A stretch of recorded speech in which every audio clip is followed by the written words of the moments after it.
now we get into our wrap-up session. So the highlights of today and tomorrow, yesterday, today and yesterday, and we are connected again with Line Knudsen. She belongs also to the steering group, so she's a board member, and we say hi to Line again. Hi there, good to see you again. So how was your day, Line? I'm even more kind of amazed than I was yesterday. It has been so fantastic. And now I also see the ideas and solutions coming in, and I can see them all on the website. And that's amazing to start reading through all the good stuff that that has been produced out there. It gives you a sense of actually being part of a big event, so that's wonderful. And you put a lot of work into this project too, we have to say, because of course there were so many online sessions with you, and you wrote emails and stuff like this. So what's for you the best moment then? Well, I think it's hard to kind of name just one thing, but the fact that, you know, I have literally been sitting here for whatever amount, almost 30 hours now, and I've been, you know, I've been in Minsk, and I've been in Nigeria, and I've been in Finland, and I've been in Mexico. It's amazing to just sit here and then see and tap into all these great ideas that are bubbling out there. I think that's what will be sitting with me after today, is the feeling of having traveled virtually around the globe and been invited into all these processes and ideations that are happening. I think that's the most amazing thing. And the good thing is that now I will, as I am a member of the steering group, I will have to review many of the ideas. So that's the next exciting step for all of us in the steering group. And we were just talking about it with Christina, with Ida, and with Søren. They mentioned the happening last year at Altheo University, so that was physical, and now we've got it like nearly completely online. So maybe you can tell us about the difference or the development. Well, I think I will support Ida in saying, let's see if we can work on a merged version next year. I mean, blended learning is very popular also, let's say, in the learning sector in general. So I think if we can do that next year and have the benefits of being on stage somewhere, but also doing it virtually, because the virtual dimension we have seen this year has the strength of actually being much more inclusive, that we've reached many people that we wouldn't have been able to if they would have had to travel to join. So I think there is definitely something to keep working on with the digital version of it as well. So I'm hoping for a blended version next year.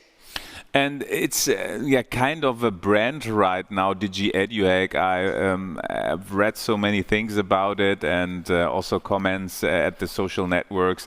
So what are you dreaming of? What should education become? Well, I think if you're thinking of the brand DigiEduHack, I think I kind of said a few words about it yesterday, that I would love to see this turn into a movement, that anybody in Europe or globally, basically, that are interested and care about the future of learning and the future of digital learning specifically, that they know of the DigiEduHack and that they join in one way or another, whether it's on the actual hack or during the year as challenge providers or coaches or whatever. I would love it to be like a magnet of people that are curious and interested in digital learning. That would be wonderful if we could create that kind of unity for people in our area. And I think that, I mean, we should remember that learning is so much more than formal education. We've also seen a lot of good challenges and ideas coming up on both learning elements for young kids, but also for grown-ups and adults and elderly people. So I think having kind of that feeling of learning being an integrated part of our work life, of our life as citizens. I think Pierrette mentioned this morning about citizen engagement. That is not only about, you know, cities communicating to their citizens, but it's actually a learning opportunity for citizens also when they engage with their municipalities or whatever. So I think, remember that learning is so much more than just what's happening at school from 9 to 5 for a couple of years while you're young, but it's what we thrive by, right? That's how we grow. That is what learning is. Yeah, this is absolutely right, Lena. And talking about hackathons in general, well, I talked to many participants yesterday and today, and there were really good ideas who the people are working on. And it's I don't know, it's a little bit like a grassroots movement when you're talking about like changing society or changing the world. Would you agree?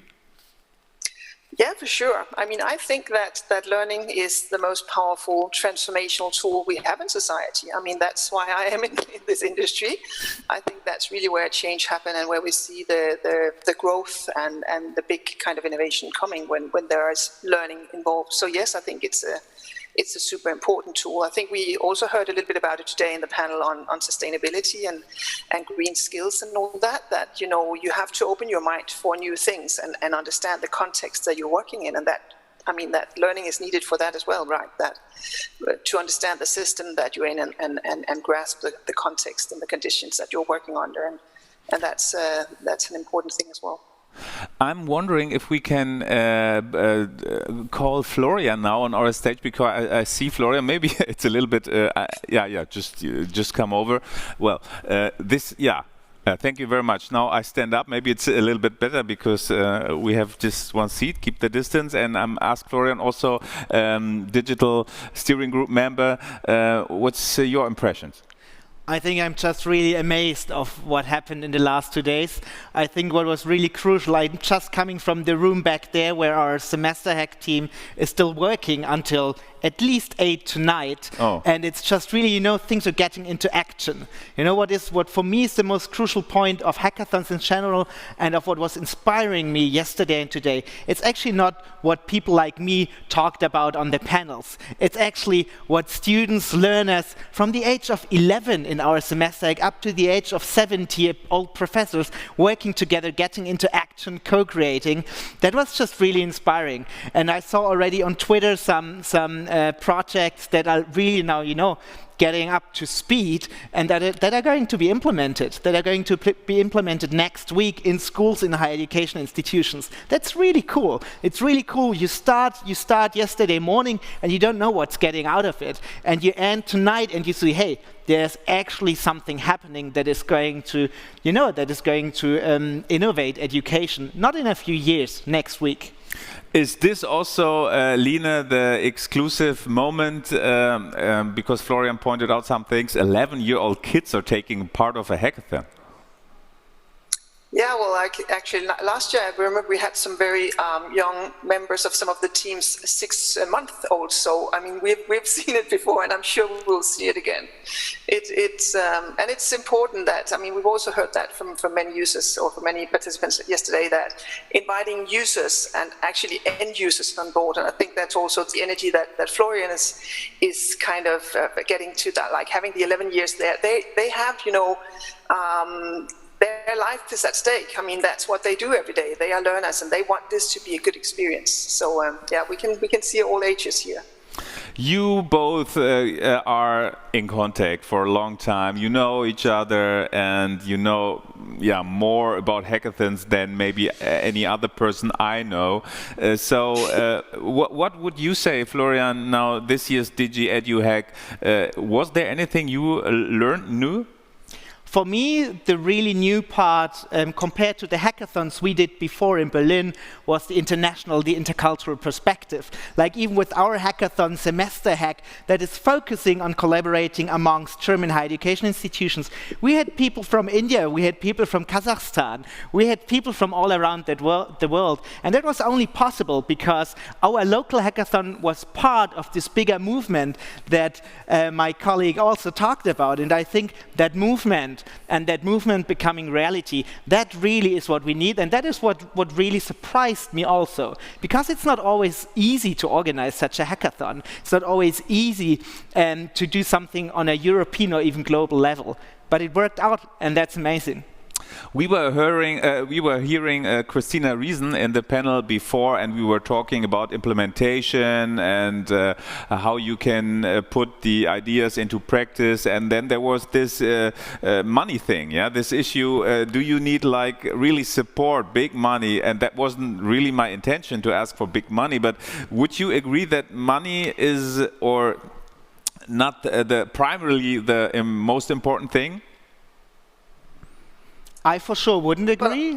I know there are different perspectives on this. It's not the most important thing, but it is an important aspect. I said it yesterday before. I think looking at the hackathon and how it can get into action afterwards is we need support programs that are not necessarily related to money. It's also about building up a community. I really hope and believe the European education area, the European Digital Education Action Plan are going to include measures that are all about peer learning, peer communities that help each other to develop, to further develop their ideas. But in the end, if you really want to implement something that enables systemic change, you need money. And this is why we, for our local hackathon, also organized money beforehand. That was a learning from last time. But yeah, of course, I mean, education does cost money. It's not for free. And the question is, do the learners have to pay, or are others, like governments, willing to pay? I believe open education should also have the support of the governments. And what do you think about this issue, Lina? I think we should remember that. I mean, of course, it's nice to have some small pocket of money for the ideas when they hit the ground and when they need something to be developed, or if they need whatever kind of support they need. So that's definitely what we're also working for the DigiEduHack in the future, to have some funding for the ideas. But we shouldn't forget that the learning industry or the education industry is actually a huge industry, and it's growing. So there is actually quite a lot of investment out there, or money out there, that's ready to be invested in good ideas. And I think we should be better at, from the DigiEduHack side, to tap into those money and channel it to some of our good ideas if possible. So it's a significant industry, and it's growing, not least due to what we've seen, the need we've seen this year after the COVID lockdown, that suddenly people have started to see, well, we do need these tools for also in-company learning and whatever is needed in that space as well. So we should be better at connecting to the big box out there to support our teams, and I think that's what we will be working for towards next year. So Florian, maybe that's a pledge for you and me together in the steering group to work on that dimension of the development of the DigiEduHack, to get some funds in for our teams. For sure, we are always in. Of course. I mean, I'm always in if it's about implementation, I think it is important. We have different cultures. Also, looking at the European context that we're working with, education is supported in some countries more by the governments. It's more privately organized in other countries. So this is also an interesting aspect of the diversity of educational systems, and we need to jointly find answers to that.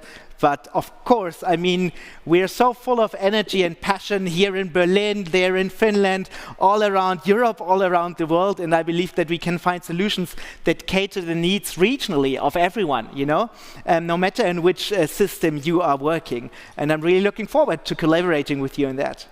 And it's also a question of worshipping the work, yeah. That's the enthusiastic atmosphere that these young people, or maybe old people, I don't know, creating. So I can imagine that if an initiative like you have demanding very loud and address it to the policy or politics that there should be a funding program, why not?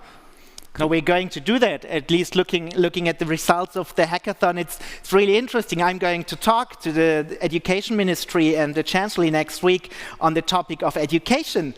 And I saw so many projects in our local hackathon that actually were developing ideas that are fully relevant to what we are currently talking about on the policy level.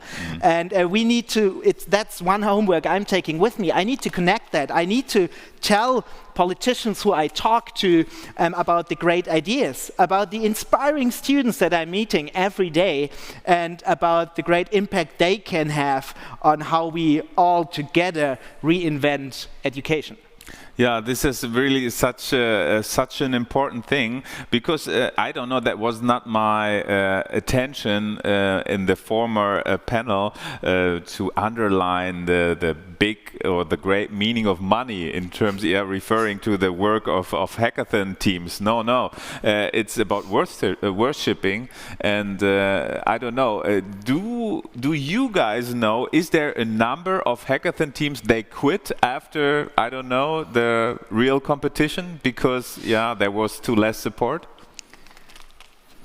I don't know numbers, but I'd say the majority. I'd say the majority often quits, and that's why I believe what we need to work on, for example, for the future DigiEduHack, is implementation programs where we can tell participants today what we are going to do next week, because we are not sure about that yet. I think we organized a great event, and we are organizing many more great hackathons.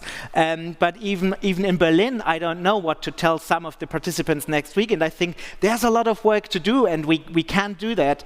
And that's like really acknowledgement is if you do not only let people sprint, we had that yesterday, sprint for 2 days, but you are part of the marathon that follows after that. Yeah, we were talking the whole day and yesterday also about sustainability. So let's talk about sustainability of hackathons, right? So that should be the right direction, Lina. Yeah, I fully agree, and that's why I'm starting to talk more about a movement than an actual event, because I think the event is the heart of it, or the core, but we should definitely work on keep going after the event and support the teams afterwards as well, for sure. That's definitely true. On the other hand, I would also like to mention that I think many of the participants today would agree with me that they have also learned a lot during this event, even if they're not winning, and even if their solution maybe not look like the perfect thing to implement Monday morning. They have most likely learned a lot just from the experts, from talking to team members and kind of visiting the other cities. And we know that cities have been talking, or hosts events have been talking together during the evening yesterday. And I'm sure that they have learned a lot. And I think it's fair just here to remind ourselves of something that one of the teams kind of reminded me of yesterday, that learning is not the destination for us, learning is the journey. And that's just good to remember that while we are here together, we are also creating value for the participants, because they are learning a lot, I would assume, while they are working together on these challenges. Yeah, so time slowly but surely is running off. And so at the end, maybe you can sum it up, Florian, your benefits from this year's DigiEduHack? I think we learned that it works to collaborate online. We went almost fully digitally. We are not having any one of the hackers here in Berlin, but we saw so many hacking online, having video calls, having sheets, doing everything they can to reinvent education. And we showed that it's possible, and I think we have to take that energy up to the next years. We really hope that one day we don't need to wear our masks anymore. Yeah. We can look into each other's faces, smile to each other also in person, and continue the great work. But we can definitely continue that with digitally enhanced learning that is not replacing the social contact, but that is making it even better. And I'm looking forward to doing that in the future. Very touchy. Thank you very much, Florian. Last sentence, last words for you, Lina. Yeah, no, I would just support that. I mean, I'm definitely looking forward to meeting you in person, Florian. That hasn't happened yet. It's going to be amazing when it happens one day. So definitely let's mix the good elements and the power of being together and engaged socially with the outreach that we can actually add by also having a digital dimension. So let's blend those good things for next year to have a perfect recipe for a global hack. Thank you very much, Lina, and greetings to Denmark, steering group member Lina and steering group member Florian. Thank you very much for joining me here on stage, and all the best.